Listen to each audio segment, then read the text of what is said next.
kehidupan keluarga dan malam kegiatan bersama Engkau memberkati setiap pekerjaannya, pergumulan dan keluarga dan menuju keluarga ini Tuhan yang akan memberi kekuatan.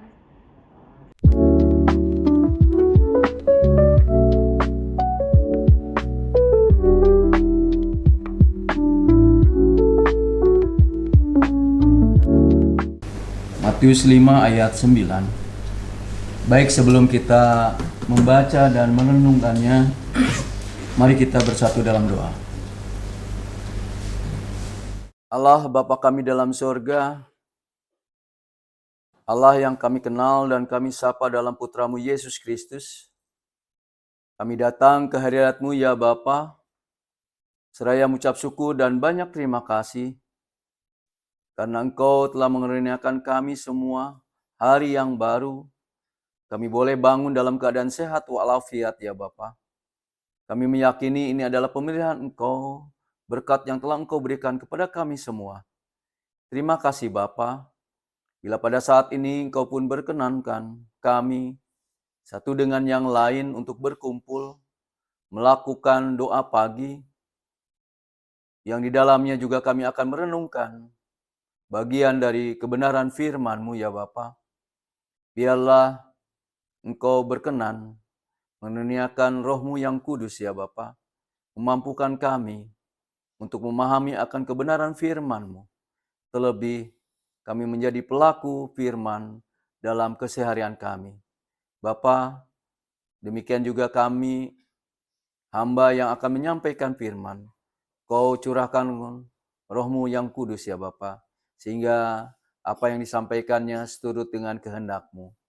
Terima kasih Bapa, berfirmanlah karena sesungguhnya kami siap mendengar. Dalam nama Tuhan dan Juru Selamat kami yang hidup, Yesus Kristus. Amin. Matius 5 ayat 9. Berbahagialah orang yang membawa damai, karena mereka akan disebut anak-anak Allah. Ibu Bapak, Saudara yang dikasihi Tuhan, tema kita pada pagi ini yaitu bahasa yang membawa damai. Ibu Bapak, Saudara yang dikasihi Tuhan, kita sebagai makhluk sosial tentu kita berinteraksi dengan yang lain. Kita berinteraksi antara yang satu dengan yang lain. Kita berkomunikasi satu dengan yang lain. Di dalam berkomunikasi tentu kita menggunakan bahasa untuk berkomunikasi. Bahasa mungkin dalam keseharian kita ada bahasa dengan kata-kata, ada yang bahasa tubuh, ada bahasa isyarat, dan lain sebagainya. Yang jelas komunikasi itu menggunakan bahasa. Bahasa yang digunakan adalah bahasa yang dimengerti, dipahami oleh orang yang berkomunikasi, baik yang berbicara maupun yang mendengar. Ibu Bapak, Saudara yang dikasihi Tuhan, dari pengertian bahasa yang saya maksud di sini adalah bahasa yang disampaikan melalui kata-kata. Kata-kata yang dirangkai, yang disusun menjadi kalimat. Kalimat yang kita sampaikan atau bahasa yang kita sampaikan adalah bahasa yang membawa damai, yang bisa dipahami oleh kita yang sedang berkomunikasi. Menjadi pembawa damai adalah panggilan kita sebagai umat Kristen untuk aktif menciptakan harmoni, bukan sekadar menghindari konflik. Seperti firman Tuhan yang tadi kita baca dalam Matius 5 ayat 9. Berbahagialah orang yang membawa damai karena mereka akan disebut anak-anak Allah. Karena kita sudah menyandang sebagai anak-anak Allah, berarti kita dalam keseharian harus membawa damai dalam menggunakan kata-kata atau diksi. Bahasa yang membawa damai mencerminkan karakter Kristus melalui kata-kata atau diksi yang membangun, lemah lembut, rekonsiliasi, itu yang menjadikan tanda identitas sebagai anak-anak Allah. Bahasa sebagai alat komunikasi, tentu ada yang menyampaikan atau yang berbicara dan ada yang mendengar sebagai ungkapan respon. Tentu respon dari yang bertanya dan kita menjawab, kita meresponnya dengan bahasa yang lemah lembut. Dalam Amsal 15 ayat 1 yang berkata, jawaban yang lemah lembut meredakan kegeraman, tetapi perkataan yang pedas membangkitkan kemarahan. Ibu bapak saudara yang dikasihi Tuhan, ketika ada yang bertanya kepada kita, kemudian kita meresponnya dengan penuh amarah, meresponnya dengan kegeraman, tentu komunikasi kita bukan berjalan dengan baik, bukan membawa damai, justru malah menjadi pemicu terjadinya ketegangan. Berbeda ketika yang bertanya, kemudian kita meresponnya dengan lemah lembut. Situasi menjadi damai, situasi menjadi kondusif.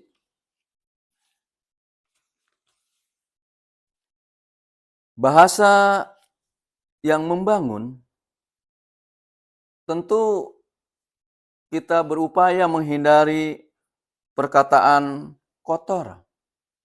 Apalagi sekarang dengan adanya KUHP yang baru. Penggunaan kata-kata yang kotor, diksi yang tidak patut, mengucapkan kata-kata binatang tertentu, itu ada pasal yang mengatur. Mungkin kita bisa kena sanksi pidana. Hindari kata-kata kotor, gosip, atau fitnah.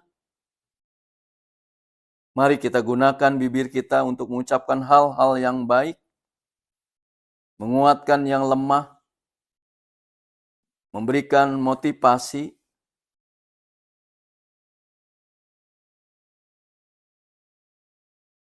Kemudian kita juga berupaya untuk menggunakan bahasa yang rekonsiliasi, membawa damai, tidak menyimpan dendam,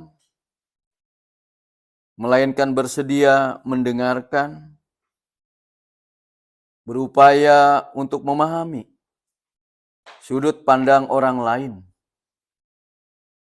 Kita bersedia untuk mendengarkan perbedaan pendapat, mengakui kesalahan untuk menciptakan titik temu.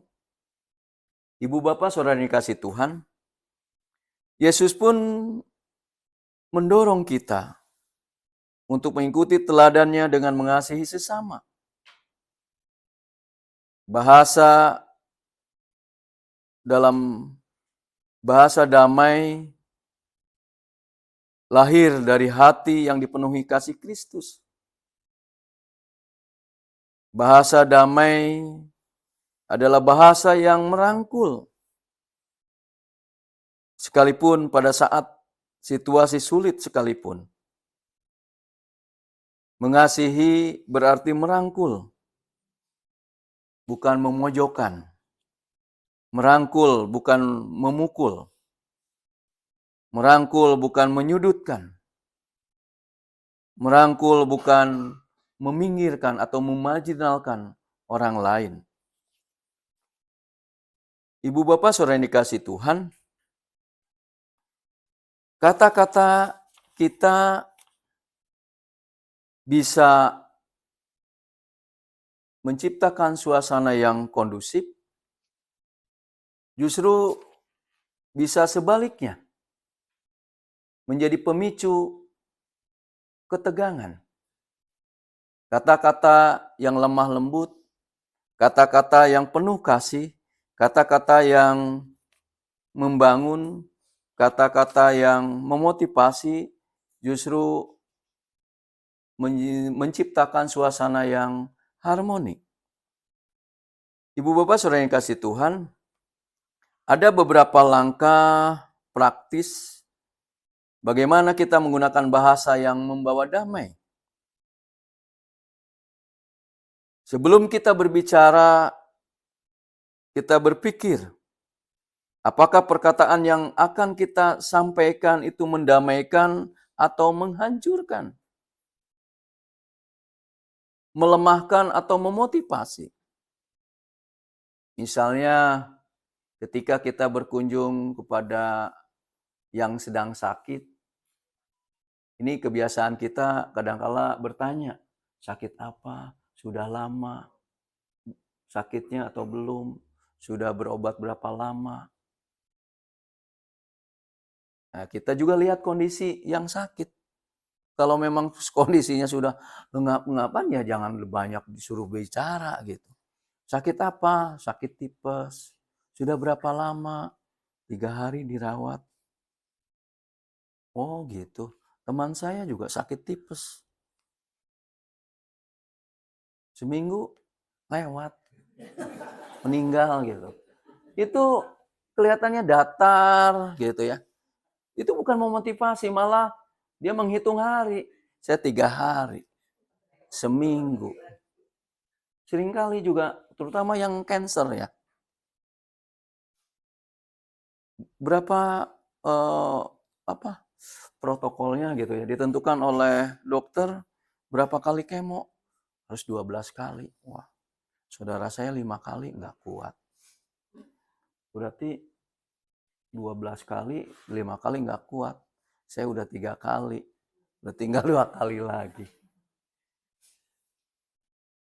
Ini seringkali tanpa disadari kalimat-kalimat itu atau kata-kata itu terungkap, terucap. Yang bukan malah memotivasi, justru malah menghancurkan, melemahkan orang yang diajak berkomunikasi atau orang yang diajak berbicara. Kemudian kita berupaya untuk menjadi pendengar yang baik.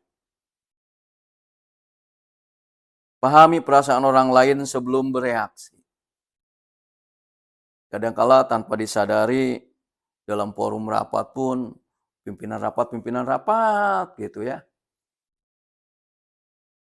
Peserta ikut lagi, ngobrol lagi, beda, nggak memperhatikan. Bagaimana posisi kita ketika kita berbicara, menyampaikan sesuatu, dan orang yang diajak berbicara itu malah tidak memperhatikan, tidak menyimak, atau bahkan tidak mendengar apa yang kita sampaikan. Kita belajar untuk menjadi pendengar yang baik.